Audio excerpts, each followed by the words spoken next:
In European countries, small animals are claimed in a special restraint in order to slaughter them so that the difficulty of tying them with ropes and catching them can be avoided.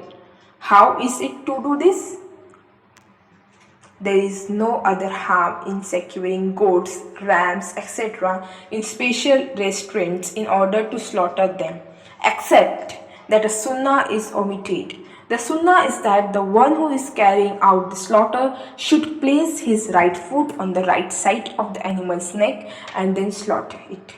However, one benefit of securing them in the restraint is that the animal is saved from any unnecessary pain.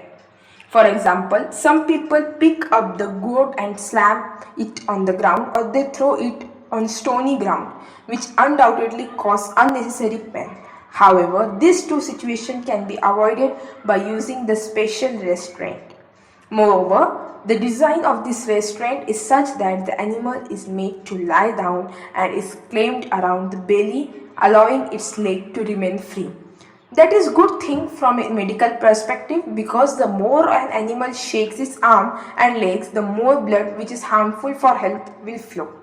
In any case, whether the animal is placed in a restraint and slaughtered or whether by tying it with ropes, it is not permitted to cause any unnecessary harm to the animal.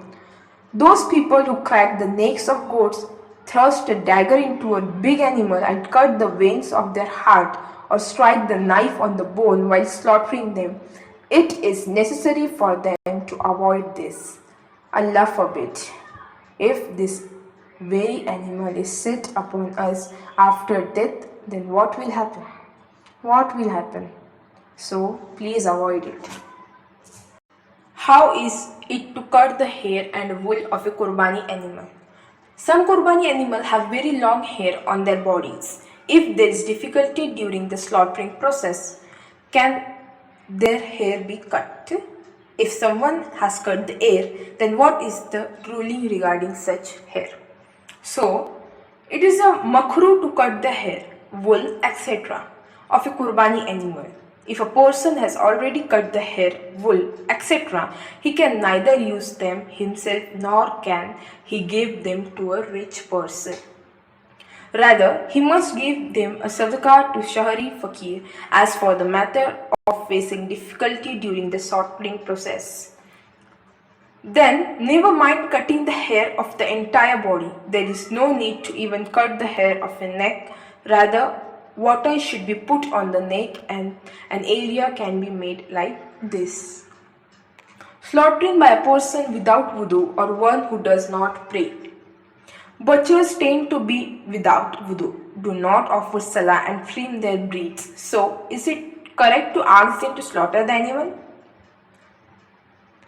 Answer is, being in a state of wudu, being a person who offers salah and having a beard are not conditions for slaughtering an animal. Therefore, even if a person without wudu who does not offer salah and does not have a beard slaughtered an animal, it will still be halal. It is not necessary for the person carrying out the slaughter to be a man. In fact, a woman or a child of understanding can also carry out the slaughter. However, it is necessary for whoever is carrying out the slaughter to mention the name of Allah Azza wa Jal at the time of slaughter. If a person intentionally did not mention the name of Allah Azza wa Jal, for example, two people were carrying out the slaughter together and one of them did not mention the name of Allah Azza wa Jal, because he thought that the other has already mentioned it, so it is not necessary for him to mention it, then the animal will become carrion. At the time of slaughter, it is better to say Bismillah, Allahu Akbar. However, it is not a condition. Therefore, if a person only said the word Allah and then cut with the knife, the animal will become halal. If a person did not mention the name of Allah Azza wa Jal out of forgetfulness, the animal will still be halal. Precaution of collective qurbani. What are the shahri responsibilities of those who perform collective qurbani? The ruling regarding collective qurbani are vast and difficult.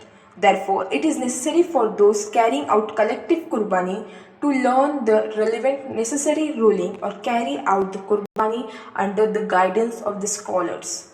Unfortunately, many people have made collective qurbani into a business, and some organizations perform collective qurbani without the guidance of scholar, thereby making major blunders and ruining the qurbanis of people.